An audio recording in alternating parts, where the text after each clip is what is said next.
दुनिया में किसी को पता नहीं हार्ट अटैक कब और कहां आ जाए किसी भी उम्र में, इसलिए हार्ट अटैक से बचने के लिए किन किन सावधानियों का विशेष ध्यान रखना चाहिए। हम बात करते हैं हृदय रोग विशेषज्ञ डॉक्टर अवधेश नारायण खरे जी से। Doctor Ramit multi speciality centre, Priyadarshini building, rainbow hospital के पास, टीटी नगर। देखिए, ऐसा है कि अगर दिल को तंदुरुस्त रखना है तो खाना जो है, जो हमारे अंदर ग्रहण करना है, वो हमें अच्छा रखना है। तो हमें जो भी खाना खाना है वो हमें शुद्ध रूप में खाना है, मतलब उसको हमें पकाना और तल करके उसको बेकार नहीं करना है। तो जिस रूप में पाया जाता है प्रकृति में, उसको जितना नेचुरली उसी रूप में रखें। तो सेक करके और तल करके खाएं, जो भी चीज़ें खाएं। फलों की मात्रा और सब्जियों की मात्रा को 5 भाग में दिन भर में खाना चाहिए, थोड़ा थोड़ा कर करके। पहले के मतलब जिसमें हम चाहते हैं कि हमारे शरीर को लगे ये थोड़ा थोड़ा करके, इस तरीके से। कैलोरीज की मात्रा में थोड़ी सी कम रखनी चाहिए। ज़्यादा खाने में हमारे, चूँकि हमारे आजकल काम दिनचर्या ऐसी हुई कि रिक्वायरमेंट कम हो गई है हमारी, तो हमें खाने की मात्रा टोटल कम रखनी चाहिए। और अगर आप मेवा की बात करें तो अखरोट, बादाम, पिस्ता खाना चाहिए नेचुरल फॉर्म में, रात में फुला करके नीचे आप उसको फिर उस तरीके से इस्तेमाल करें, राधा दिन का हलवा और वो सब बनाएं। डॉक्टर साहब, आजकल जो हार्ट अटैक जिसे कहते हैं, ये सुनकर हमें बहुत ही हैरानी होती कि एक स्वस्थ मनुष्य, हमने कल किसी को देखा और उसको अटैक पड़ गया, तो ये कैसे होता है? देखिए, ऐसा है कि हर इंसान की धीरे धीरे बीमारी बढ़ती जाती है। जब वो 70-80% से ज़्यादा हो जाती है तो वो पता, उसके लक्षण आते हैं। और कभी अचानक से थक्का जम सकता है किसी भी इंसान को, तो 100% एकदम से हो जाती है, तो उसको हार्ट अटैक बोलते हैं।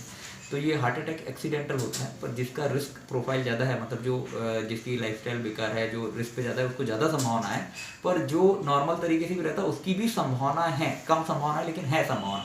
तो जब कभी भी ऐसा हो जाए तो उस वक्त तो आपको तुरंत जो है निकटतम अस्पताल में जाके तुरंत ईसीजी करा के उसकी पुष्टि करते हुए उसकी आगे की मतलब जो भी इलाज है उसका इलाज चालू करना चाहिए। उसके लिए बेहतर है कि आप ब्लड थिनर तुरंत ले सकते हैं। और उस टाइम आप मेहनत ना करें, भले ही आपके हार्ट में दिक्कत है, लेकिन आप जितना चलेंगे या तेज भागेंगे उन सब में आपके हार्ट पे जोर पड़ेगा। तो लोग कई बार इस तरीके की गलतियां भी करते हैं, उनको लगता है कि नहीं मैं तो अच्छा हूँ और मैं खुद ही चलाऊंगा, खुद ही करूंगा। देखिए, आपके हार्ट में दिक्कत है, वो दिखता नहीं बाहर, लेकिन आप जितना एक्सरसाइज करेंगे तो डैमेज हार्ट को उतनी देर आप और ज़्यादा एक्सरसाइज कर रहे हैं तो वो ना करें। डॉक्टर साहब, क्या ये जो हृदय रोग है, क्या ये इसको क्या प्रेतित रोग भी कहेंगे? क्या माता पिता से या विरासत में भी मिलता है क्या ये? देखिए, बहुत सारे सभी रोग, चाहे ब्लड प्रेशर हो, शुगर हो, हृदय हो, ये सब भी अगर उनके साथ हैं तो हमारे साथ ज़्यादा हैं।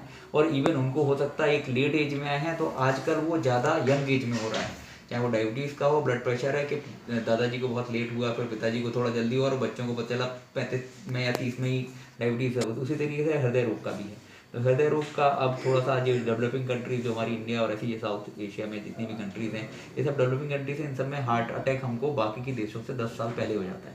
सर, क्या जॉगिंग वगैरह करना या अच्छा व्यायाम या तंदुरुस्त रहने के लिए हमें कौन कौन से व्यायाम करना चाहिए जिससे अटैक का खतरा कम हो? देखिए, कार्डियोवास्कुलर एक्सरसाइज वो सारी कहलाती हैं जिसमें आप लाइट जॉगिंग, बहुत सिंपल एक्सरसाइज जिसमें आप अपने पैरों को चलाते हो, तो वो एक्सरसाइज में आप जो जॉगिंग करना में, बहुत तेज जॉगिंग करना अच्छा नहीं माना जाता है, वो नुकसानदेह होता है। इसलिए कई बार आप देखते हैं कि हाई वेट लिफ्ट टाइम या बहुत ट्रेडमिल के बाद लोगों का डेथ भी हुआ, तो वो नहीं। मॉडरेट इंटेंसिटी, मतलब लाइट जॉगिंग करनी है। वो इन जनरल ऐसा डिफरेंट रिसर्च में पाया गया कि 30 मिनट्स जो है वो आप जॉगिंग करें डेली, सप्ताह में कम से 5 से 6 दिन, तो वो अच्छा माना जाता है। सर, ये जो ब्लड प्रेशर जो होता है, तो ये जो रक्तचाप होता है, क्या हाई ब्लड प्रेशर से होता है कि लो से भी होता है ये? देखिए, ऐसा है कि ब्लड प्रेशर तो सभी के अंदर, हमारे जो ब्लड प्रेशर को नापते हैं वो होते हैं, पर जब वो ज़्यादा बढ़ जाता है एक लिमिट से ज़्यादा से, तो उसको हाई ब्लड प्रेशर बोलते हैं। तो ये अभी नई डेफिनेशन ऐसा है कि ऊपर वाला ब्लड प्रेशर जिसको सिस्टोलिक बोलते हैं 140, और नीचे वाला जो है वो 80 से ऊपर भी ज़्यादा माना जाता है। तो जब ये लंबे समय तक बना रहता है तो एक्चुअली वेसल्स में, जो हमारी ब्लड सप्लाई करने वाली वेसल्स, उनमें स्ट्रेन पड़ता है, और उसके फिर हमें डिफरेंट जगह हर ऑर्गन में चूंकि ब्लड वेसल सप्लाई करती है तो अलग अलग चेंजेस दिख सकते हैं। जैसे अगर ब्रेन में अगर ब्लड प्रेशर का चेंजेस दिखाएं तो हार्ट स्ट्रोक हो सकता है, मतलब लकवा लग सकता है। हार्ट में हार्ट अटैक की रिस्क बढ़ाता है। किडनी में, किडनी के खराब होने का कारण बनता है। तो प्रमुख कारण है जो किडनी के खराब होने के, ब्लड प्रेशर और शुगर ही। और इवन पेरिफेरल वेसल्स जो हमारे हाथ पैर की होती है, उनकी सप्लाई कम होती है, तो गैंग्रीन वगैरह भी इसी कारण होती है। ओल्ड एज में डिमेंशिया भी ब्लड प्रेशर कॉज कर सकता है। तो ये सब एक्सट्रीम्स हैं, पर 90% लोगों को इसके लक्षण नहीं मतलब इसके लक्षण महसूस नहीं होते, जबकि ब्लड प्रेशर बढ़ा रहता है।